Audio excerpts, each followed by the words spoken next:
오늘 내용은 가르침을 받고 있는 제자들의 상태를 함께 나눌 텐데, 배를 타고 건너가고 계시는 그 배 위에서 제자들과 함께 나누는 대화 가운데서 일어난 일이다라고 생각하시면 되겠습니다.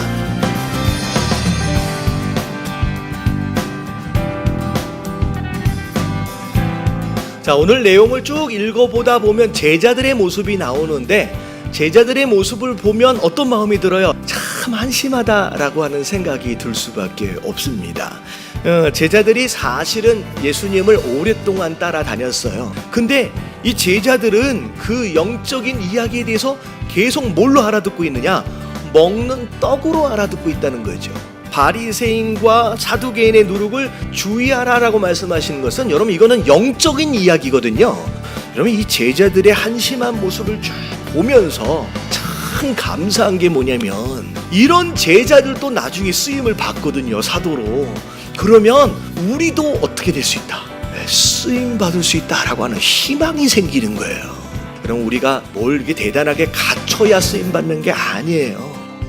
이 12명의 제자들을 보면 참 한심하고 답답해요. 그래서 이런 사람도 쓰임받을 수 있구나, 누구나 쓰임받을 수 있구나 라고 생각할 수 있지만, 아무나 다 쓰임받을 수 있는 건 아니라는 거예요. 정말로 중요한 건 그럼 예수님 옆에 있는 게 중요해요. 비록 부족하고 연약하고 한심했지만, 그러면 이들이 예수님 옆에 계속 붙어 있었기 때문에 또 오늘 예수님으로부터 가르침을 받고 있는 것이라는 거예요. 그러면 예수님이 이 사건 이전에는 단 한 번도 제자들에게 싫은 소리를 한 적이 없어요. 자, 보세요. 어찌 내가 말한 것이 떡에 관한 것이 아닌 줄 깨닫지 못하느냐라고 처음으로 혼나는 거예요.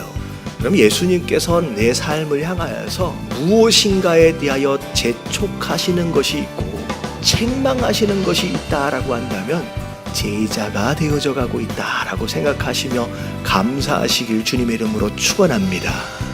뭐니 해도 중요한 게 뭘 것 같아요? 순종이에요. 그럼 복음서의 이 제자들을 보면 참 부족한 게 많아요. 그럼에도 불구하고 순종했기 때문에 제자가 됐어요. 많은 사람들이 마켓 가서 물건 살 때는요, 마음 가는 대로 그냥 사잖아요. 근데 왜 교회 안에 순종하는 것에서만큼은 왜 이렇게 신중한지 모르겠어요.